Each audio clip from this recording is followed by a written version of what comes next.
Then he waddled away. Waddle, waddle.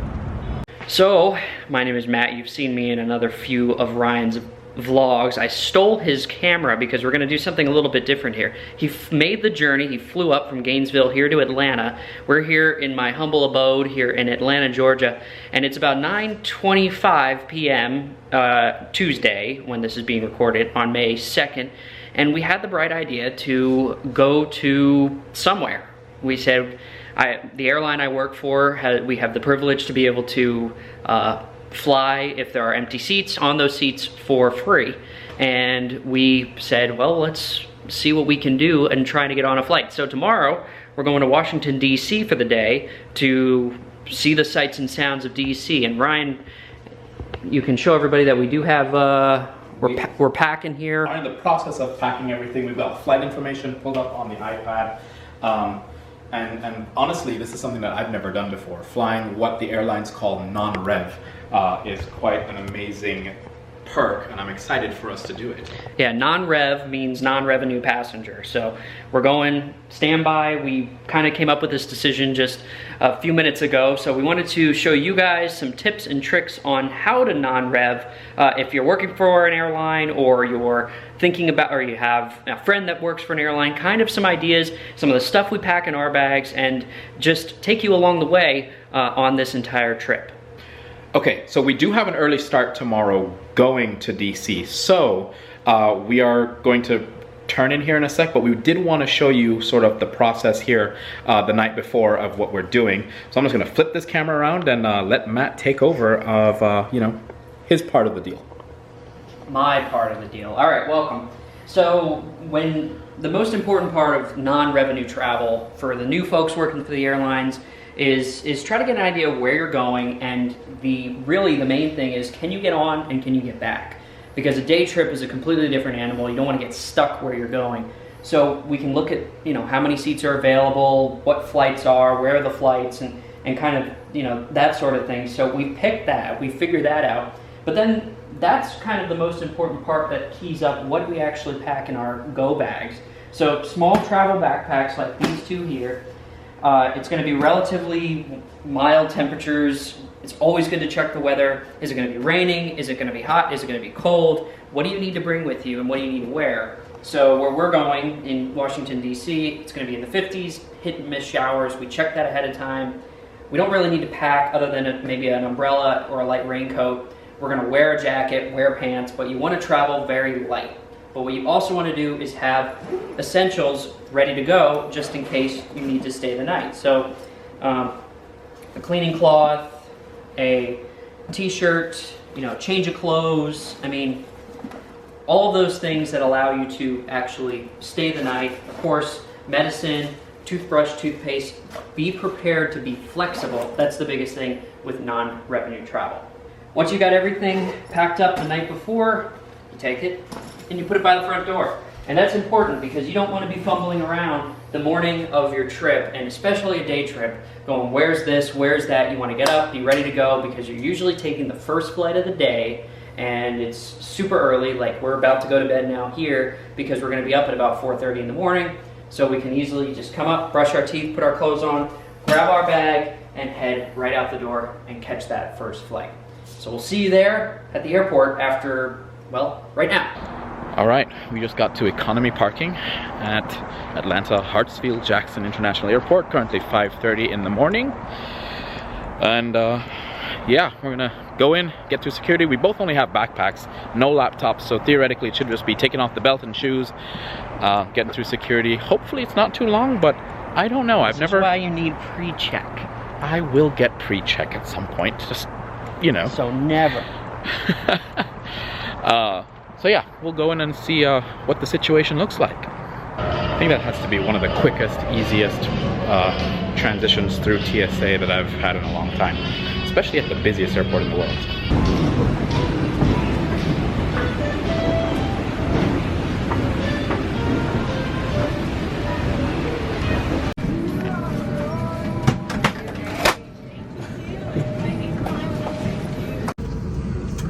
All right, so we just got boarded.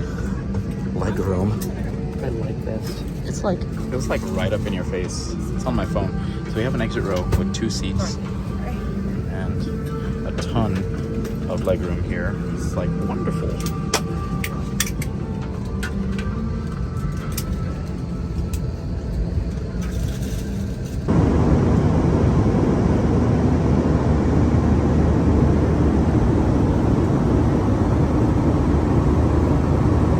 All right, ladies and gentlemen, welcome to Washington, D.C. All right, we made it to the D.C. Metro. We're ready to go to Washington, D.C.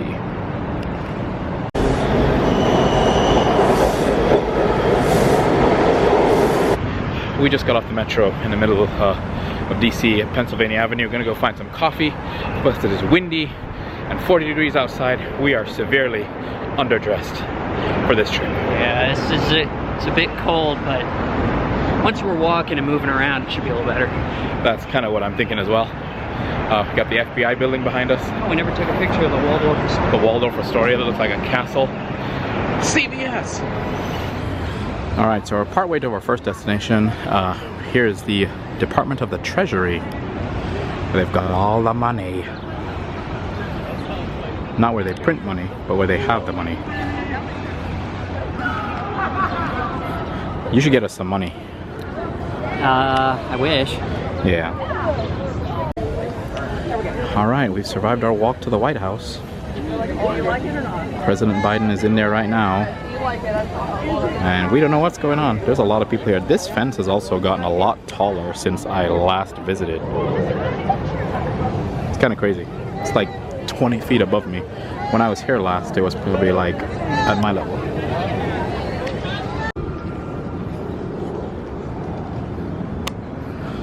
Next stop, right to the next to the White House, is the executive offices where all the planning goes on. We were just hearing someone giving a tour, saying this is where all the flights are purchased, all of the bills are paid. Very few people actually go to the White House. Oh, hi. Glad you could join us today at the Fides Giotto di Vero Michelangelo Raphael Velasquez Rembrandt Reynolds Ingres building dedicated to the arts. That's a mouthful. Yeah, it is. Next stop, the Washington Monument at the center of the National Mall. Big pointy thing. Big pointy thing. It's pretty much going to be our point of reference for the day because we're spending it here in the National Mall. Also, I have to say it was a very beautiful flight. It was a little bumpy on the way down just through the clouds, but wonderful. Got a 2-seater exit row with a porthole for a window. Yeah, I tried to sleep, played some poker, and I saw that you were playing poker. That's hilarious. Yeah, it was fun. So yeah, we're gonna do that again tonight. I think. What's up? And we just left there, but the White House is right there, and the Washington Monument is directly behind me.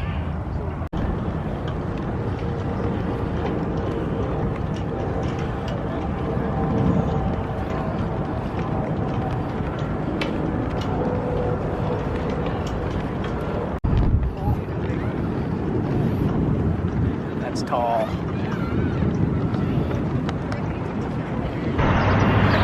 All right, Washington Monument behind us.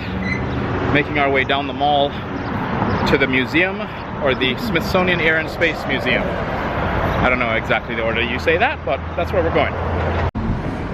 All right, we've got a little map of the mall.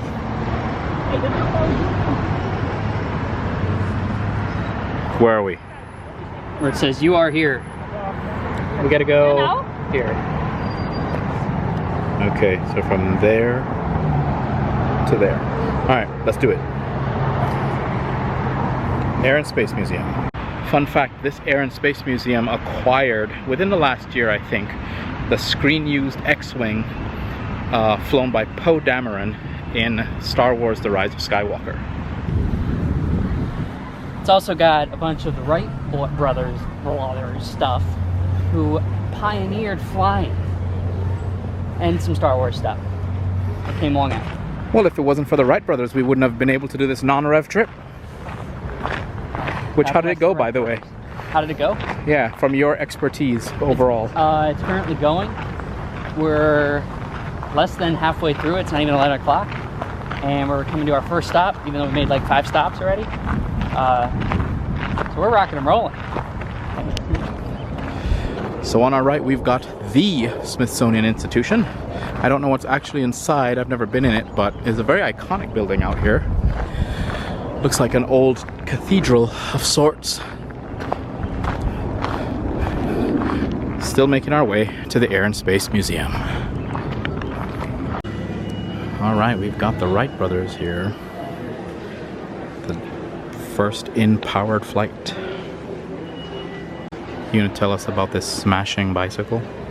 Well, it's where the Wright brothers actually started designing and creating bicycles before they built the plane.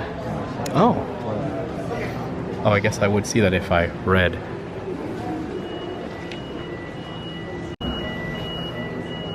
That's the Wright Flyer. That's where it all started.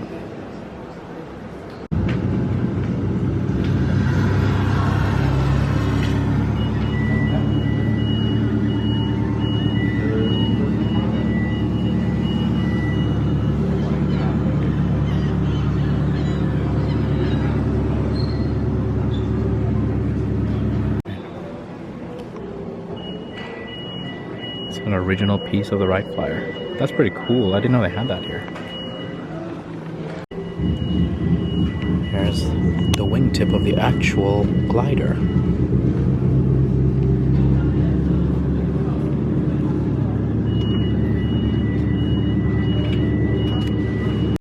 And we have an original propeller from the Wright Flyer.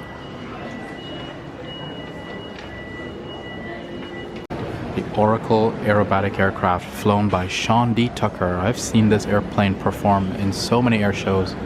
I remember when he donated this to the Smithsonian Institution. It's pretty cool. Oh yeah. I can't imagine sitting in these types of configurations on an airplane.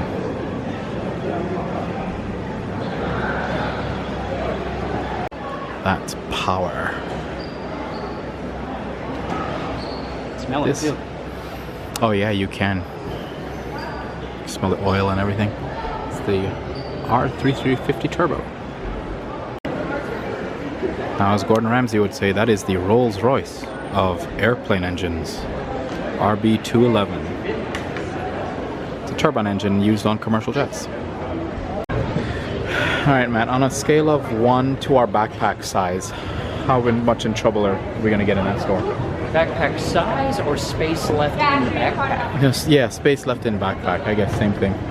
You, a ton of trouble. Me, a little bit of trouble. And we have something special above us. So what I wanted to see here, screen-used X-Wing from Rise of Skywalker. This thing is massive. The camera does not do it justice, so I can't even get the whole thing into frame. There it is, folks, the 1-to-1 scale screen-used X-Wing from Rise of Skywalker, and it has an R2 unit inside. Actually, that is R2-D2.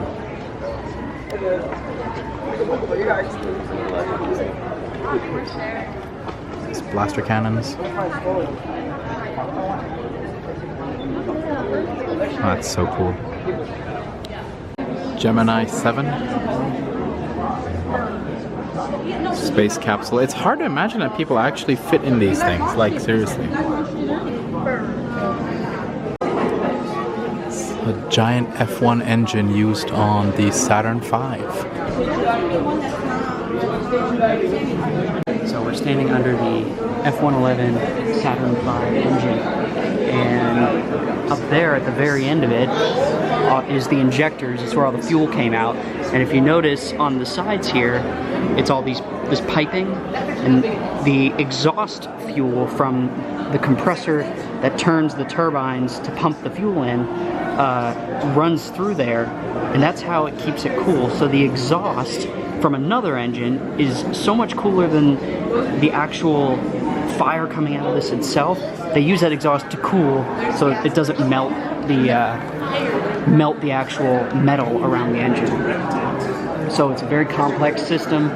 of fire and explosives, and if you were standing under this when it launched, you'd be vaporized in instants. Quick way to go, I guess.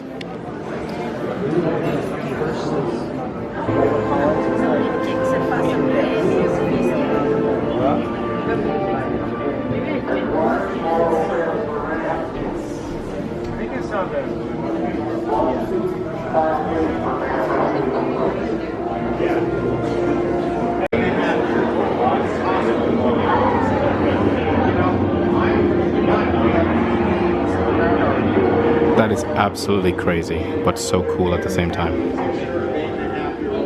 Okay, so a bit of a better view here.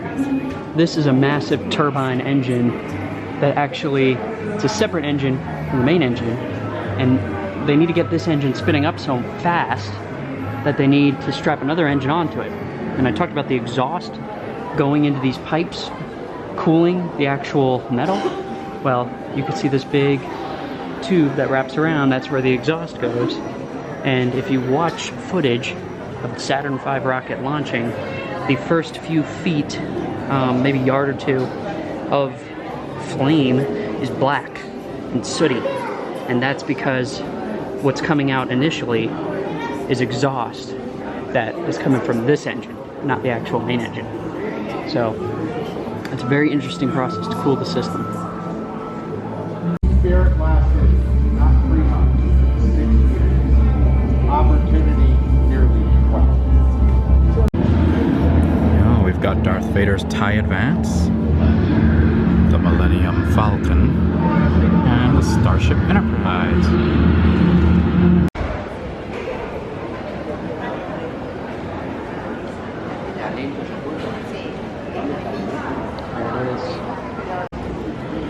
And here's some info on the X-Wing that we saw earlier. You can pause and read this. It is a screen-used vehicle, as I mentioned, from Rise of Skywalker.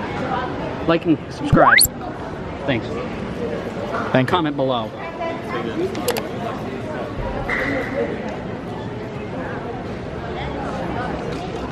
So we're gonna call it a day at the Air and Space Museum because half of the exhibits were actually closed. So we pretty much just saw everything that we could. Now we're gonna go find something to eat, probably go to the Lincoln Memorial, and then see what time we have left after that, because we do have to be back at the airport in a decent amount of time to make sure we can get there for our flight. All right, it's my my business, the Department of Education. Not really. I do work in education, but these are the guys that make all the rules that I have to follow. We're gonna find something to eat now, and I'm debating on making this a part 1, part 2 series, or just doing one long vlog. I don't know, we'll see how this ends up. All right, we found lunch, Two Sisters Deli. Let's see how this is. Take us in, Matt. Turkey melted. Sup? Wheat. Two Sisters Deli coming in clutch with a Thai chicken wrap. Has Thai chicken, vegetables, noodles, got a Sprite, and barbecue chips. Matt got a sub. So we're gonna eat now. I'm not gonna show us eating because a very small setting and we're hungry. I'll just let you guys know how it is after. Okay, I lied. I actually just tried this and it's really good. So it has like teriyaki chicken, peanut sauce, vegetables, carrots, fried noodles, and red onion. It was $8, and when you add the chips and the soda combo, it's an additional $2. So after tax, I ended up paying $13. Pretty good for the middle of a big city. So if you are ever in DC, check out Two Sisters Deli. All right, it's currently about 1:15 p.m. Two Sisters Deli, amazing. Would definitely recommend that. Honestly, 5 out of 5 for me. 5 out of 5. Delicious. Totally agree. 10 out of 10. Maybe 5 out of 5. 15 out of 15. 15 out of 15. 20 out of 20. No, amazing. If you are ever in Washington, D.C., I know I said this already, definitely check that out. Check it out, like and subscribe. Yes, like and subscribe. We're heading to the Capitol now. And then after that, we're gonna head in the opposite direction towards the Lincoln Memorial. We're gonna see if we can get into the Washington Monument, but not sure on that since it's would be a same day ordeal. So yeah, I hope you guys are enjoying it so far. There's also the United States Botanical Garden. That's supposed to be really beautiful, but we did not plan for that today. So we won't be going, but it is just on the other side of this fencing. And across the street we've got the National Museum of American Indians. Alright, we've made it to the Capitol building where they have that dashing scrim around it for renovations. DC Seagull following us. DC Seagull following us. I guess we're following it. Hey, where are you going? Don't run away. Okay, bye. I don't know what's going on. Do you know what's going on? I believe... I don't know. It's duck butts. I like that. Then he waddled away. Waddle, waddle. Really cool statue. I don't know what it's of or any of this. I don't really see any plaques. There's another statue over here. We've made it closer up to the Capitol building. I believe you used to be able to like sit on those stairs right there, because I actually have a picture sitting there with it in the background, but I don't know if they maybe stopped that since events of the past, but pretty cool. We're gonna see how close we can get. There it is in all its glory, the US Capitol, where the laws of our land are made. All right, now we're gonna have to make the long trek back across the mall to the reflecting pool where the Lincoln Memorial is. It's actually a really long way. We're gonna see if we can catch the metro to go that way. If not, well, we're gonna walk off that lunch. Now we've made our way around the Capitol building, and this is the Library of Congress. And just to the left there, you can see this Capitol building. We're gonna walk up here and see if we can get a good picture from the center and the back. And we've got all the sirens going. The sirens have been going all day. This is nuts.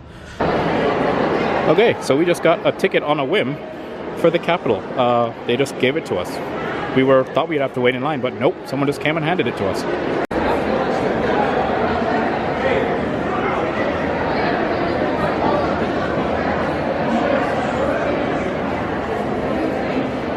Onward with the tour.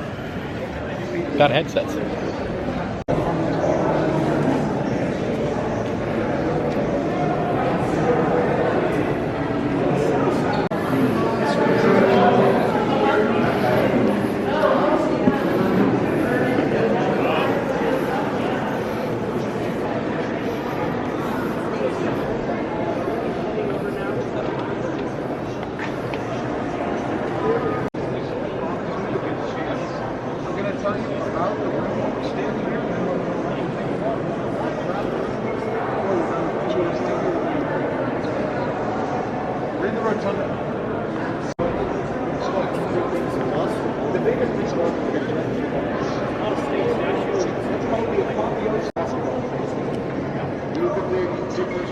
All right, that was an awesome little tour. Perfect, I'm glad we did this. Yeah, a lot of old stone in here and statues, all sorts of stuff. Everything just really cool. So we're gonna head to the Lincoln Memorial now. I think I'm actually going to end the video shortly and then do a part 2. So we'll see you guys outside. Alright guys, I'm gonna end this part 1 of the video here. So this is future me ending that video. So we'll see you guys at the Lincoln Memorial. That's where we're gonna head now. Right. And then, what? I don't think we're gonna get on the flight tonight. Why? Is it starting to fill up? Okay, emergency. We don't know if we're gonna get home tonight. So I'll see you guys in the next video and you'll find out if we got home or not. Peace.